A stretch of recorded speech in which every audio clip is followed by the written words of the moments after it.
don't think it's accidental with some of us that I guess are viewed as older now to be in this league or at this level. And there's, I would say, maybe a different level of purity. And I think we found at this point in our career kind of a way to influence not only the game, but our own teams, but maybe younger coaches as well. And it's also maybe stage of life that there's just more clarity now. And I've sensed that from just the comments that I'm hearing in the head coaches meetings from my peers that are, again, on the older side. Bronco, as a defensive guy, I'm sure it kills you to think about the Wyoming game last year. Oh, man. Caden Anderson's first start, I'm curious what your thoughts were when you watched the film on him.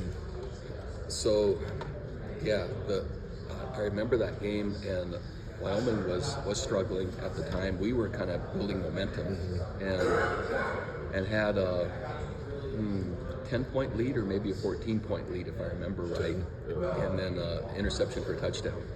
That's what I remember.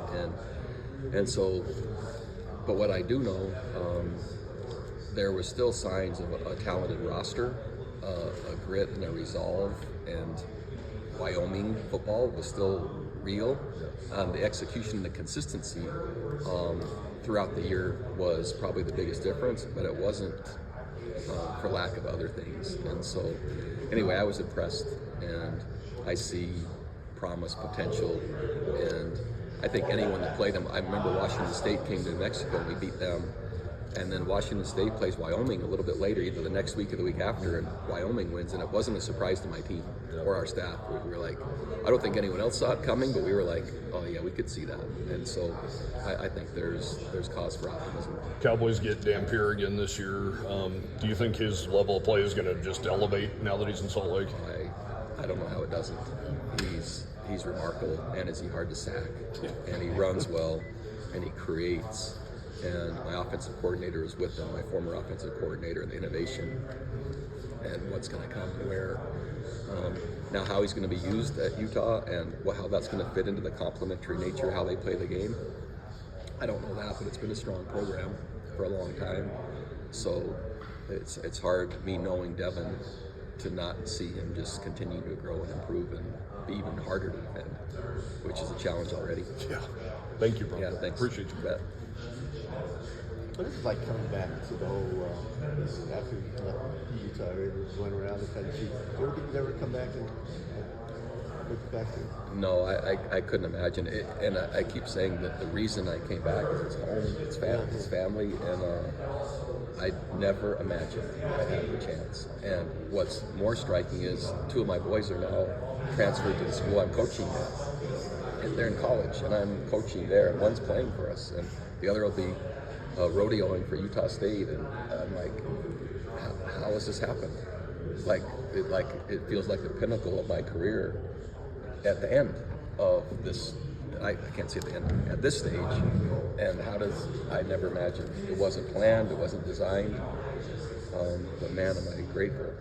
And it's just the one that's probably the most grateful. My wife is out of her mind happy. I mean, she's meeting girlfriends, and kids are coming, bring friends home for dinner, and I mean, empty nesting to that switch is like the exact opposite. And that's a great thing as a head coach, to be able to see someone, meaning my wife, that's been, being a head coach's wife, I call it, that's a hard thing. And now that she gets to have this part of their life to be that involved with her boys at this brand new stage and cooking dinner, man, our grocery bill is just like off the chart. So that's a downside. But there's burgers grilling, and there's kids over, and I'm coaching college football. I'm probably most happy for her. It's been really fun, really fun. Coach, can I ask just kind of follow up to that? Last year, a year ago, when you were here, you talked a lot about your horses. Yeah. And I wanted to know about that transition from one school to another with horses.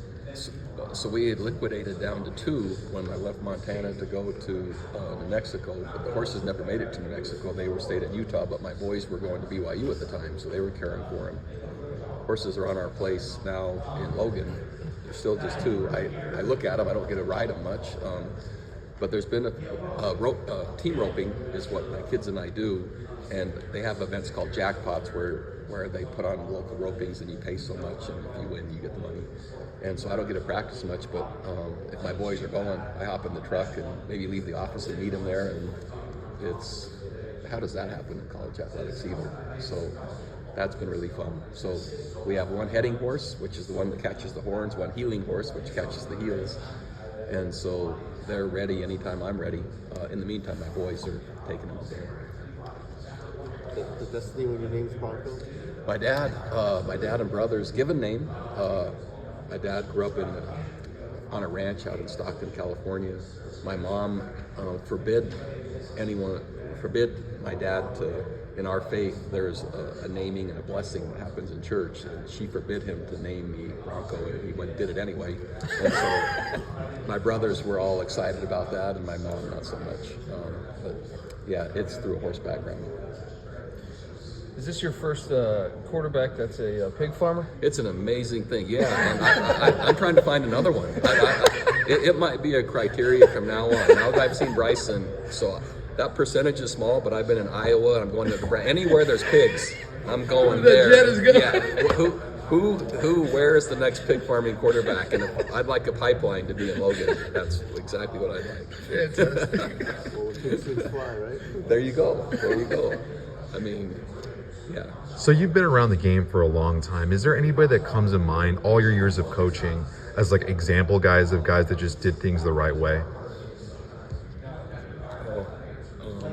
Yeah, lots and lots. And there's different contexts for sure. From the BYU experience, Taysom Hill comes to mind. From an integrity, character, leadership, work ethic, service, and fierce ability, that's easy. When you consider performance at New Mexico, I had Brian Urlacher. I never saw him finish second in any drill for 2.5 or 3 years that I was with him. Never once did I see anyone beat him in anything.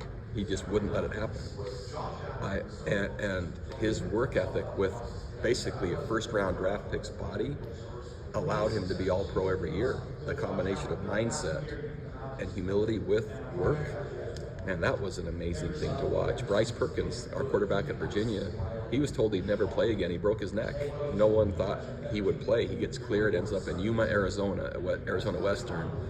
Indiana and Virginia are the only two schools interested. We bet on him, he bets on us. Leads us to the Orange Bowl. Was just MVP in the UFL after playing with the Rams. You couldn't tell him he couldn't do it. He defied what maybe the experts would say and just prepared his way. There's inspiring stories everywhere. I see it every day on each team I coach. Just the other day, the day before I left, a player missed a time on something and had an early morning run. And without asking, his two best friends that play the same position show up unasked just to stand and support and giving him water. And I mean, there's cool things happening with this generation of young people, and they'll continue to happen. And I get to witness it every day. And I never know on a daily basis what cool things I'm going to see, and it's inspiring. So anyway, those are just a few, but I see things daily. And Do you see things, with those quarterbacks you mentioned? Well, I guess Urlacher's the exception there, but is there similarities with Bryson Barnes and perhaps Taysom Hill or Bryce Perkins? Yeah. The confidence, the belief, the work ethic, and the ability, but really just the expectations they have. I think they all think they can do anything because they've qualified to do it by how hard they've prepared. And all of those guys, if you put them all together, I don't know who wins, but man, is it one heck of a competition. And there'll be camaraderie, but the work ethic promotes this confidence and leadership that comes out. And agricultural backgrounds, going back to Bryson, man, does that predict a level of grit and fortitude. And I've tracked this over time. We've used that as a predictor in our career, in my career, for the players that have stayed in our program. And that family, the Barnes family, I went to an event at Utah Valley. So it's the Hall of Fame dinner, right, for each state. And so we have Blake Barnes on our team also, Bryson's younger brother. But their younger brother, who just left on a mission, was being honored that night as well. And these are great players, great students, and they're all in the same family. And so if you think about upbringing, there's a lot to be said for families that ask their kids to do hard things and they have responsibility, and the capabilities they build is it's kind of what I was jokingly referring to. Let me find another pig farmer, but really the agricultural world, which I think you're onto something. Like, yeah, I remember that game at the Coliseum where Whittingham started Barnes. He called quarterback power, I think, 30 times. Why not? Yeah. Is that something that you've already, Oh, yeah. Yeah. Okay. Oh, yeah. I mean, who's going to stop him? Yeah. I mean, yeah. I mean, he's impressive. Yeah. Yeah. Fantastic. Coach, with the House settlement finalized now, is there going to be some calmness now to college football, or just a different kind of chaos? So here's the thing.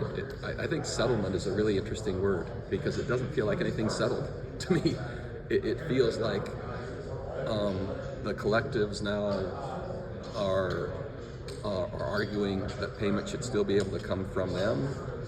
So that's not settled. The governance structure doesn't seem settled.